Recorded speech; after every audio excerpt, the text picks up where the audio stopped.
104 വയസ്സുള്ള വയോധികനെ ആദരിച്ച് ശ്രീ ഭുവനേശ്വരി സ്കൂളിലെ NSS volunteers. Chennithala Mahatma ഹൈസ്കൂളിൽ വെച്ച് നടന്ന നാഷണൽ സർവീസ് സ്കീമിന്റെ സപ്തദിന സഹവ്യാസ ക്യാമ്പിന്റെ ഭാഗമായിട്ടായിരുന്നു ആദരം.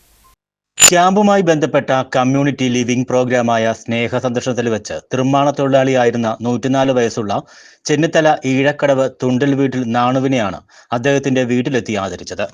വോളണ്ടിയേഴ്സിന് വേണ്ടി സ്കൂൾ മാനേജർ പ്രദീപ് ശാന്തിസദൻ അദ്ദേഹത്തെ പൊന്നാട അണിയിച്ച് ആദരിച്ചു. ഇപ്പോഴും ആരോഗ്യവാനായിരിക്കുന്ന അദ്ദേഹം തന്റെ ചെറുപ്പകാലത്തെക്കുറിച്ച് കുട്ടികളോട് ഓർമ്മകൾ പങ്കുവച്ചു. ചെവിക്കൽപ്പം കേൾവിക്കുറവ് ഉള്ളതൊഴിച്ചാൽ മറ്റ് ആരോഗ്യ പ്രശ്നങ്ങൾ ഒന്നും തന്നെയില്ല എന്ന് അദ്ദേഹത്തിന്റെ കുടുംബാംഗങ്ങൾ പറഞ്ഞു. ചടങ്ങിൽ Eezhakkadavu ward member Gopan Chennithala, school secretary Ganesh Kumar, school managing committee അംഗങ്ങളായ Rajasekharan Pillai, Sasidharan R Pillai, higher secondary principal Binu K, NSS programme officer MK Ramesh Kumar, NSS volunteer ലീഡേഴ്സായ ആകാശ്, ആരഭി, അജിത്ത് എന്നിവർ സംസാരിച്ചു. 25ഓളം NSS വോളണ്ടിയേഴ്സ് ചടങ്ങിൽ പങ്കെടുത്തു. സപ്തദിന ക്യാമ്പിന്റെ സമാപന സമ്മേളനം Mavelikkara block panchayat vice president Sukumari Thankachan ഉദ്ഘാടനം ചെയ്തു.